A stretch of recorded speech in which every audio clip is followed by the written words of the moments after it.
Welcome back to Trails of Cold Steel, everybody. My name is Zero Kayaks.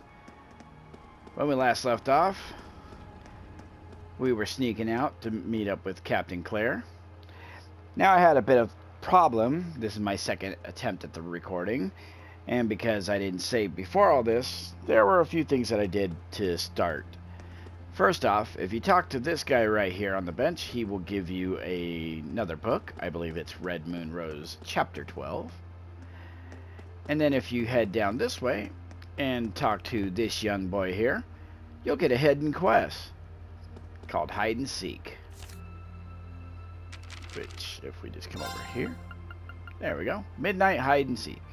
We found a child who claimed to be playing some late night hide and seek, so we decided to help him find his friend. Fee thinks he's probably somewhere on the upper level of the city. We should look for him anywhere a child might hide. So I'll just go ahead and show you where he's hiding. If we look at our map here, that little area with the question marks, yeah, pretty sure that's where he's at.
Ah, some more U materials.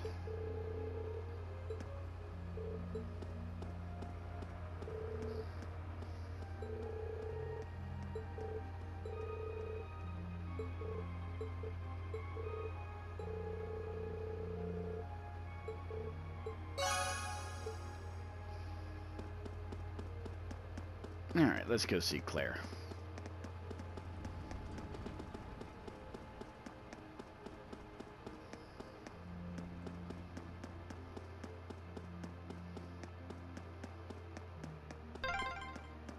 This is where Claire said to meet her, right? Yes, it is. Yeah, this looks like the place.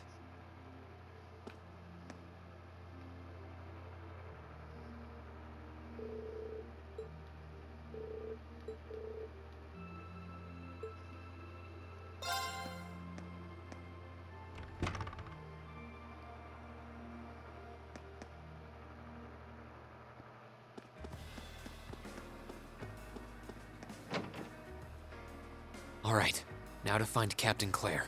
Oh!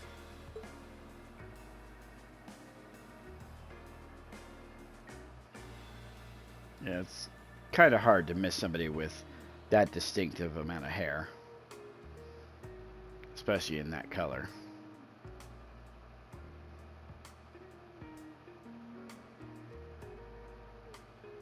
I guess it makes sense that she wouldn't come here in uniform. The charms of an older woman, eh? I think I'll manage.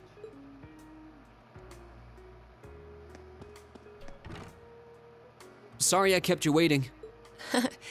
Don't worry about it. Oh, Hi. Yeah, I kind of ran into her on the way here and told her she could come along.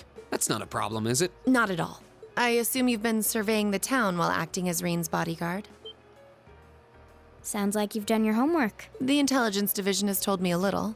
Anyway, I think we might attract a little too much attention if we stay at the counter. What do you say we get a table for 3?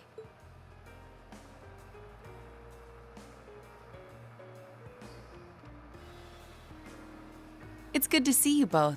I think this may be the first time we've been able to have a proper conversation. You may be right. Yeah, every time was just kind of like a chance encounter, wasn't it? I was hoping I'd get the chance to sit down and talk with you too, actually. Oh? You sure you don't want me to go? That's not what I mean. I have a lot of questions. Like, about why Milliam transferred into our class, for example. But there's one really fundamental question that would go a long way toward answering a lot of the others. What exactly is it that you and Chancellor Osborne are trying to accomplish? Let's look at that standoff with the Provincial Army earlier this evening. It's hard for me to feel much sympathy for them after they drove armored cars right into the middle of the city. But maintaining order in the provinces is generally accepted to be the duty of the provincial armies. Maybe it's just me, but it seemed an awful lot like you were just trying to provoke them by belittling their authority. It did look like your people were picking a fight. Viewed without the proper context, I can see how it might look like that. But right now, the factional conflict in the Empire is nearly at its breaking point. Crossbell is buzzing with talk of independence, and Calvert is still weathering its immigration disputes. In such volatile times, there's a very real need to create a far more expansive network to help maintain public order. The only organizations that are up to the challenge are the Railway Military Police and the Intelligence Division. That may be the case. Still, your boss is the one making those conflicts worse. I can't deny that, but at the very least, the Chancellor is acting with a sense of integrity. He hasn't stooped so low as to give aid to terrorists, unlike some others I could name. I want you to at least understand that. Wait, so... Wow, she really said it. So the noble faction's been the one backing the terrorists, huh? I'm afraid there's no longer any doubting it. We've all but confirmed the involvement of Duke Cayenne, the most prominent representative of the 4 great houses. The 3 airships the Imperial Liberation Front have been using have been traced back to Ordis as well. I'd wondered how they got their hands on those. I've heard the Duke is just a gaudy old man, but Eustace's brother came to pick him up in Legram, didn't he? Yes, he did. That's what Toval told us. And now, Rufus just so happens to pop up on another of his secret trips. Captain Clare, what's going on in Ruhr? And how are Elisa's family and the Rhineford Company involved? I guess it's time to get to the matter I called you here for in the first place. The Railway Military Police is currently weighing the possibility of a forced inspection of Rhineford's first factory. Sounds serious. The first factory belongs to one of Rhineford's major divisions, right? Correct. It's one of the main divisions and handles the bulk of the company's iron and steel processing, among other things. They're also currently under suspicion of something I'm not at liberty to discuss with you right now. The 2 of you are aware that project management at Rhineford is split up across several major branches, right? It is? And on top of that, she's got her hands in the development of our Arcus units too. It's way too much work for one person. How many projects does Mother have under her wing right now? Well, I'm afraid I can't give a simple answer to that. But suffice to say, the chairman only knows about a small number of the projects in development by the Rhineford Group. Well, lately, the directors have... Come to think of it, I overheard Elisa and Sharon talking about something like that. For years now, Rhineford has been the Empire's heavyweight when it comes to heavy industry and manufacturing. The company is split into different divisions that handle things like steel production, railways, weaponry, and tools. The problem is that those divisions have simply become too large. Large enough to have their own internal allegiances, some to the nobles, with others supporting the reformist faction. Are you serious? So even companies are taking sides. I'm sure Irina Rhineford is aware of this to at least some extent as the company's chairman, but the self-supporting accounting system she introduced has the side effect of granting each division a long leash. Because of that, I doubt even she has a full grasp of the situation. So, the first factory you guys have your sights set on for that inspection is aligned with the Noble faction, I assume. You assume correctly. And the Provincial Army is doing everything it can to stop us from carrying out that investigation. That's what led to this evening's quarrel. I imagine Chairman Arena is currently doing her utmost to rein in all the divisions and get them back in line. The thing is, when she seized control of the company 5 years ago, she had to rely on support from both sides. Being indebted to them like that, I have my doubts she'll be able to target the underlying problem. It's sounding shadier by the minute. You can say that again. The situation seems even more dire than I thought. And while all this is going on, the factional conflict keeps burning hot across the rest of the Empire. I've told you as much as I can right now. Tensions are mounting all over the country, but Ruhr has an extra fuse of its own. Try to gain an understanding of the crisis unfolding here. Then do your best to stay out of it. Whatever other lessons Class 7 takes away from this field study, I hope that ends up on the list. I wish you the best with the remainder of your field study. Please have the bill sent to the Railway Military Police Branch Office in Ruhr Station. Certainly. Enjoy the rest of your evening.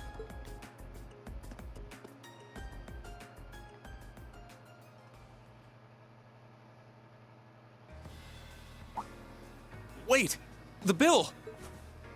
Looks like she just picked up our tab. She gave us some good intel, too. For free, even. And I can't just go running after her now. Looks like we owe her one. So, you like the mature type, huh? She's sorta like Sarah. Except responsible and composed. You can say that again. Oh. Must be yours. Hello? Reen Schwarzer speak. Reen, what are you doing? Oh, it's just you, Elisa. Well, what do you mean it's just you? Is it true some girl invited you out for a night on the town? Whoa, hold on. A late night date? I thought you only had eyes for me, Reen. Ha, Crow. Anyway, good job, kiddo. You better spill all the details later, huh? He'll do no such thing. Now, I'm sure there's nothing to worry about. Fee was with him too. Still, it was rash of you to go out on your own without at least consulting us.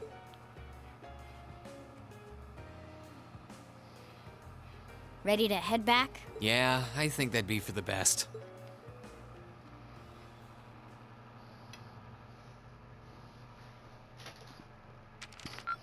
Alright, we should have 20. There we go. Found Fee without help. Drinks are on me someday.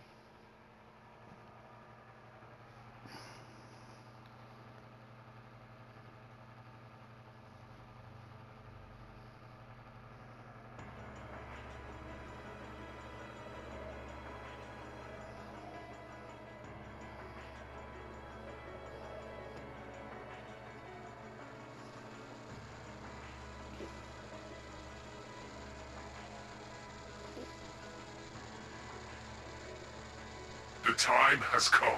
First Heimdall, then Crossbell, now Ruhr shall be the third to witness our conviction. As you wish. We'll hit him so hard, they'll be picking up the pieces for weeks. You heard the boss, man. Tomorrow's a red-letter day for us. A real do-or-die moment, in every sense of the word. All our preparations will be rewarded soon, when we sweep in and take the Chancellor's head. Keep your eyes on the prize, and give it all you've got! Yeah!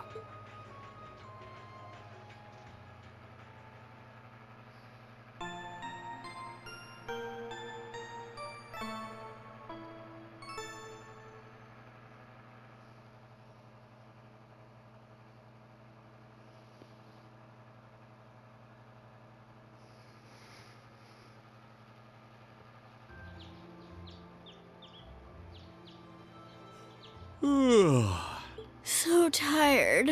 The air here is so fresh, especially for a city with this many factories. Must be because we're up in the mountains. I'll say, compared to the capital, the air quality is pristine. Well, the capital does have a few 100,000 more people living there.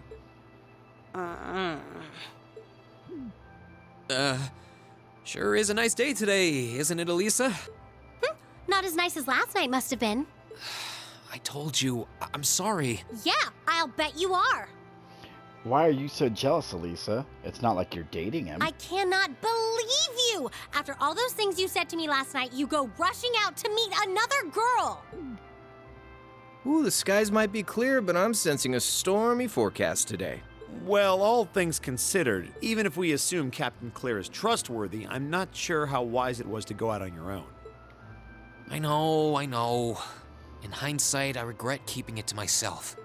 Still, it was pretty bold of Captain Claire to show up alone to meet Reen. Even dressed down, I wouldn't have thought she'd go out alone with the Provincial Army on patrol. I'm guessing she's more than strong enough to handle herself. Not sure what her weapon of choice is, though. I wish I could have seen her all dolled up, though.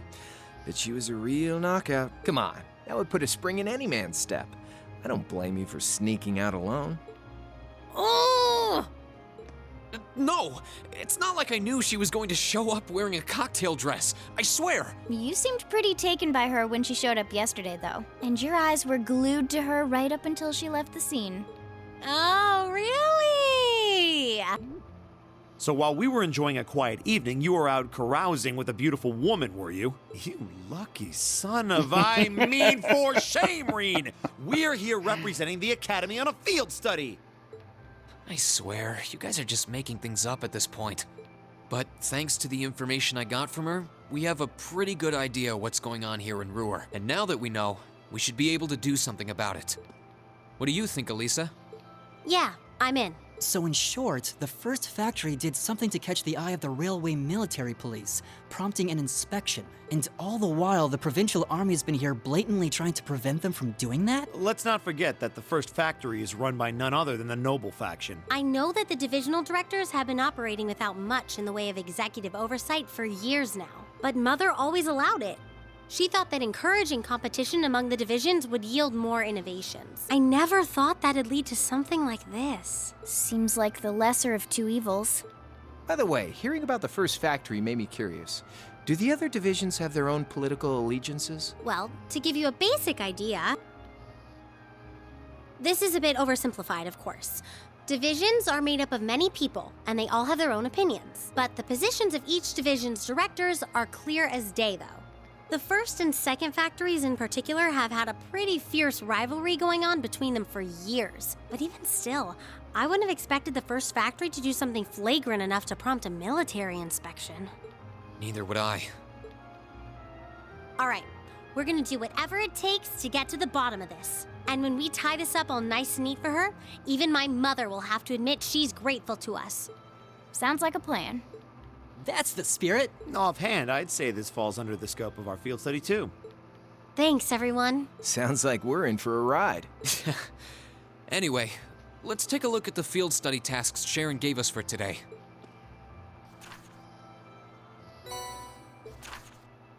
Alright, let's see what we got. The Nordia Highway Monster. A ferocious monster has appeared on the Nordia Highway. The Nordia Provincial Army hereby requests its extermination. A Hydra. Once the monster is eliminated, please report to the soldiers in front of the Marquis Rogner's residence. Those of us at Rhineford's second factory have developed a new type of orbital gun, and we'd like to have it tested. Alright. Milk is missing. Could you please help us find our beloved little kitty? Any would-be heroes should come talk to me at my house next to the dining bar F. Vanilla. Yeah, I think we can handle these. It's still 8 a.m., so we have plenty of time to work our way through the list. And while we're doing that, we can ask the people we meet about how things stand between Rhineford's divisions. Look alive, everyone. It's time to get to work. Right. Roger. Gotcha.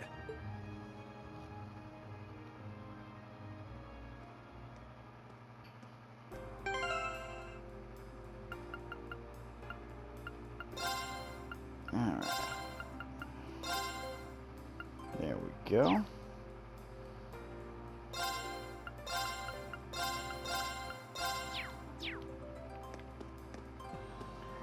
Alright, so now that we have learned basically what we're doing,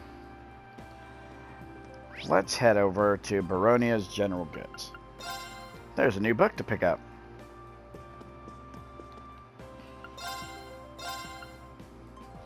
Imperial Chronicle, Issue 9.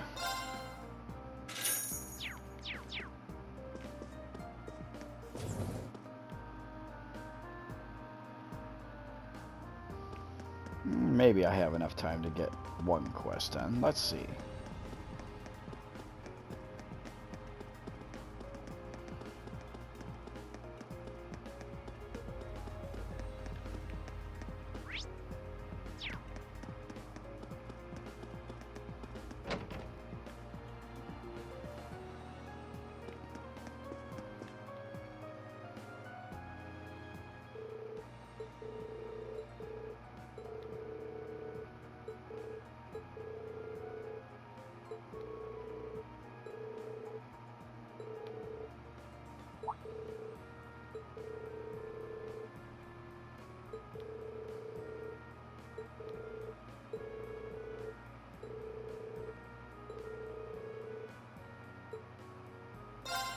Yeah, let's accept a request.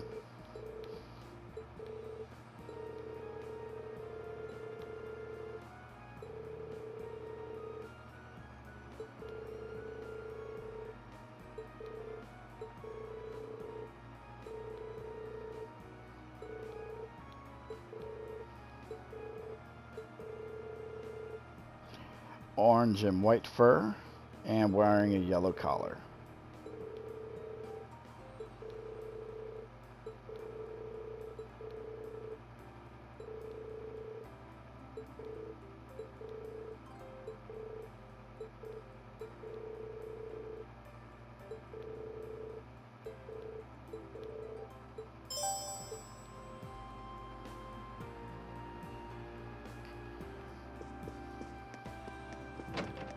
Alright, so now we gotta find a missing cat here. Let's head over to the Institute of Technology over there.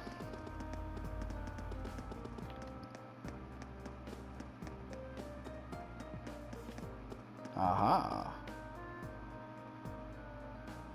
Looks like our cat.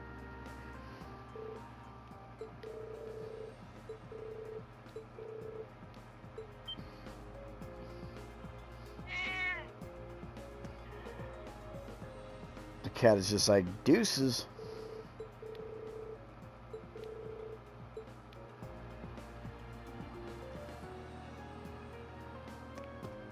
Alright, so the next one we gotta go to is...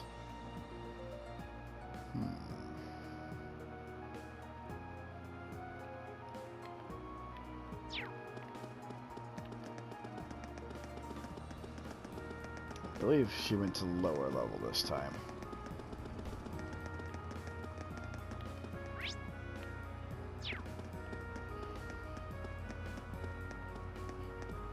Aha! Found ya.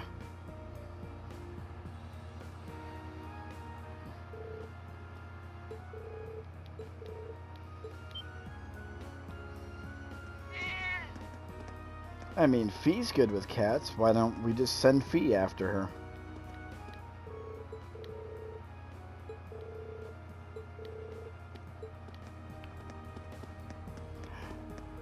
The next spot is right next to Ruhr Station. There she is.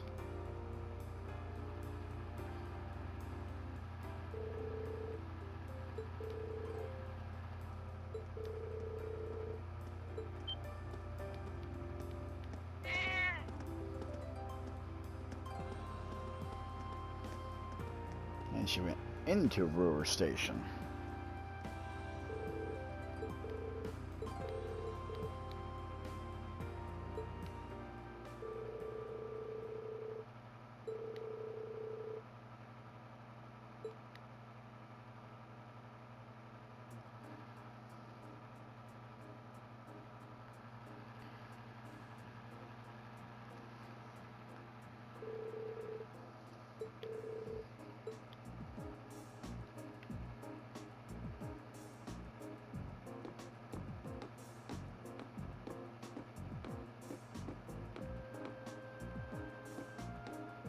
Aha.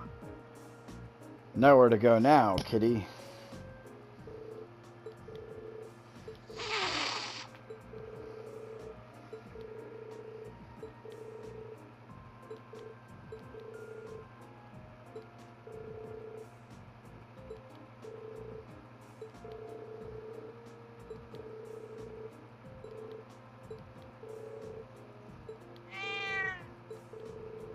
I guess Crow's pretty good with the cat, too.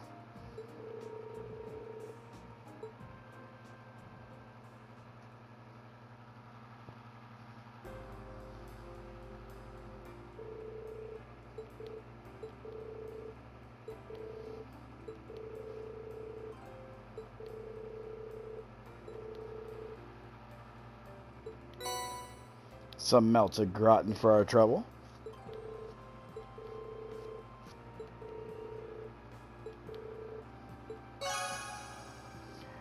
And we're done with the crying over lost milk quest. Just in time too, as I have run out of time. So when we return, we've got more questing to do, such as the Shots Fired quest and the Nordia Highway Monster. So until then, I'm Zero KX. This is Trails of Cold Steel. We'll see you in the next episode.